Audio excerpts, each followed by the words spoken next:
Yo, yo, yo.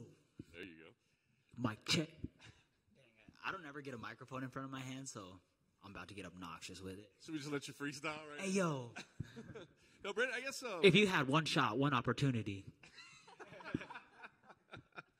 Well, Brandon, obviously good spirits right now. I was going to ask you kind of, these last two fights, what the run's been like, right? I mean, you were on top of the world. It seemed like, future champ, it's in the bag, and then a couple of setbacks, the injury. Yeah. What's it been like for you? It's just, I feel like a lot of long overdue life lessons has kind of been coming along with that. It's just like, just chalking up as like, I don't know, man. Like one, it sucked too, by the way. Like it was horrible. I hate losing. I hate losing in a jiu-jitsu fashion more than anything. I will never be able to forgive myself for that part. But it's just, I had to make some adjustments. I had to grow as a person and I had to grow as a fighter. And I think they all go hand in hand together. And, just learning these little life lessons and then taking a little bit of note from all of it and just trying to grow as a fighter and then mainly as a person too, Yeah. That's interesting. So, like, if somebody knocked you cold, that'd be one thing. But when they submit you, like, that sticks with you a little bit? Yeah. It's because, like, man, I don't know, man. Like, I feel like I've carried jiu-jitsu with such pride. And, like, even when I was, like, in high school, I was talking shit to all the rest of our kids. I'm like, who cares? I'll choke you out. It doesn't fucking matter, Like, wrestle all you want. Grab my leg. I don't care. You're going to get put to sleep, So I've just carried jiu-jitsu with such pride, and I love that sport so much. And I feel like jiu-jitsu has been like really one of the main reasons I've gotten by is I get taken down a lot of my fights, and it's like, okay, I can sub this dude. So it's like, okay, that leads to early win, or that leads to me getting out of here, or that leads to me doing interviews with you guys. You know what I'm saying? And anytime I let that sport down or any of that down, man, it like really hurt my heart. So health now, right? Obviously, you had some injuries to work through, surgery to deal with. I mean, I guess nobody's ever at 100% going into a fight, but where do you stand in your health-wise? Yeah, definitely way better than I was even in that Pantoja fight. I kind of felt a little bit about that too. Is like I may have rushed that comeback because the shoulder surgery is 6 months when you're out. Like it takes 6 months to recover technically. And I think at the 7th mark, or the 6.5 month mark is when I fought Pantoja. So it was like. I don't know. I wanted the matchup. I wanted the opportunity, and I still like no regrets. I learned a lot from that fight, but it's just like I definitely rushed a little too hard into that fight. I remember even when we took the fight, I was telling my coach, I'm like, bro, I'm throwing these punches one hand. Like I only had one hand. I was in a sling still, so it was like we're taking this fight. I'm like, I know we're confident, but like I don't know. I had a lot of second guesses early on into that camp of that fight, and then I felt good. I felt good against Pantoja, but it was just like. It's nice to be in full health. I trust my shoulder. I can dig an underhook confidently without being scared of it. And it's like I've had 7 or 8 months or whatever it is to just ever since I was cleared is just to work on getting my rotation back, getting like my full movement back, and building the strength up. And now I can kind of finally trust my shoulder a little bit. Do you think that was maybe just like from the early success you had that you just felt like I can do anything? Like like I know they say it's 6 months, but not me. Yeah. That's what I think I was quoted on here saying, what's that Vinny Pazienza where he's like, you don't know how strong I am, dog. And so now I just feel like, I mean, like whatever. I got choked. It doesn't matter. Like fucking, I know I could have won that fight even then. But like I just made mistakes and like what I made wasn't a shoulder mistake. It was a mental lapse, and I don't know, man. As much as I would like to chalk it up to that, it's like, yeah, it was mainly the injury, Like with the Moreno fight, I can do that. I'm like, my shoulder fucking popped out. I was gonna heel hook the dude, and then my shoulder pops out, and like it comes down to luck. Cause like I have no excuses for that fight, and I don't know, man. It just, it is what it is, I guess. Is that one you need to get back at some point? Yeah. I mean, I don't necessarily need to get that fight back specifically, but I definitely want to just like, just show my worth out here, and I just want to make myself proud, and just like, I don't know, just never let that happen again. All right, we'll talk about the matchup with Bontarine. What do you think about him as an opponent and how you guys match up? Yeah, Bontarine's dangerous everywhere. He hits hard. He's a good striker. He has a lot of kickboxing and boxing experience, and he's obviously a black belt in jiu-jitsu. So I like him. I just think that I like his style, and I like all that. I just think that I can capitalize on him. I think I'm a better striker. I think my jiu-jitsu is sharper. I think it's more dangerous, and I think same thing with my striking is I'm a more dangerous striker than him. I have way more tools in my toolbox that I can kind of lean on compared to him. Have there been any discussions like, hey, maybe we should take less chances or fight less frantically?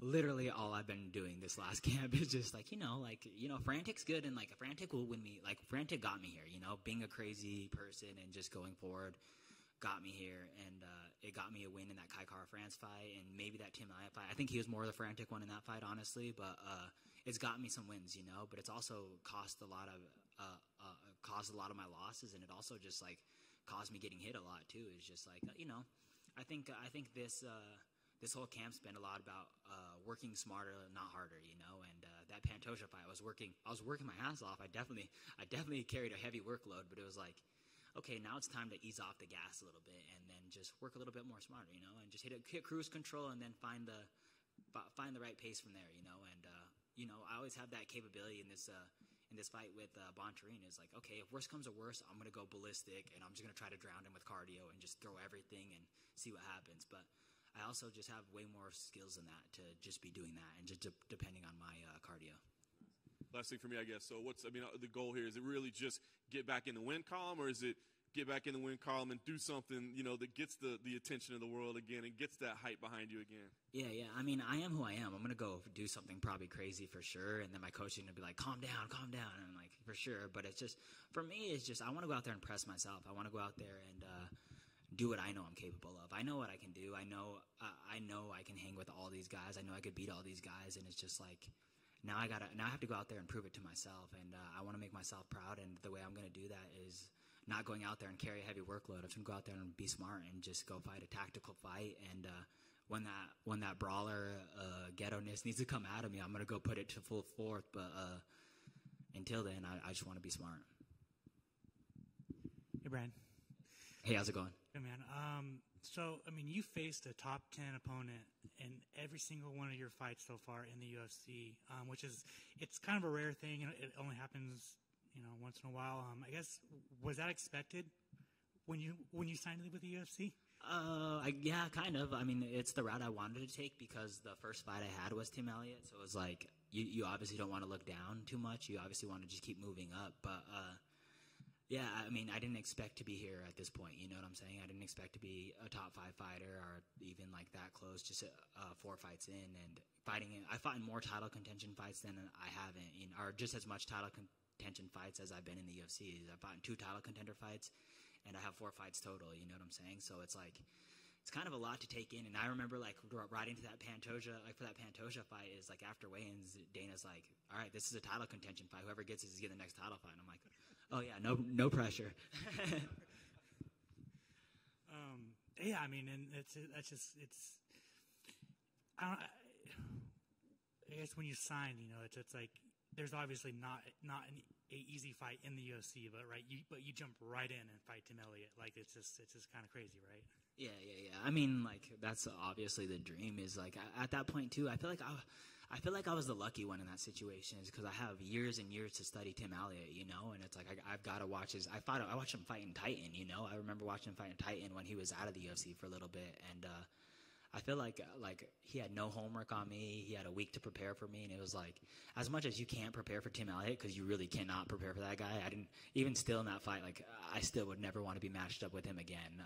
But that being said, man, I had the advantage as in like I know exactly what he's gonna bring, which is complete chaos. But it's like he knows nothing about me, and I've had years of studying him, you know. For sure. Raw Dog. I mean, I think it's probably top 10 best UFC in the. My boy Harry Bush is fighting this week too, or whatever it is. I was like, damn, we're both on the same card. Like this is getting canceled. This card's canceled. Yeah, it's just fantastic. Where did that nickname come from?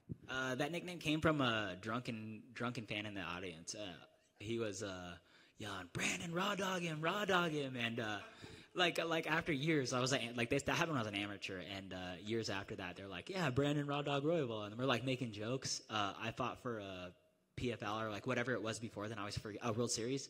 I fought for a World Series, and I used the nickname just to see if they're gonna say it on TV. And I knocked the dude out, and I was like, I guess we're sticking with this nickname. And then once you have a nickname like Raw Dog, it doesn't really go away. So after that, like a couple fights with LFA, I was telling them, I'm like, hey, we got to drop this nickname. And Mike Kendall, the announcer from LFA, I swear leaned into it extra hard that time. He's like, Raw Dog. I was like, all right, I guess the Raw Dog's sticking.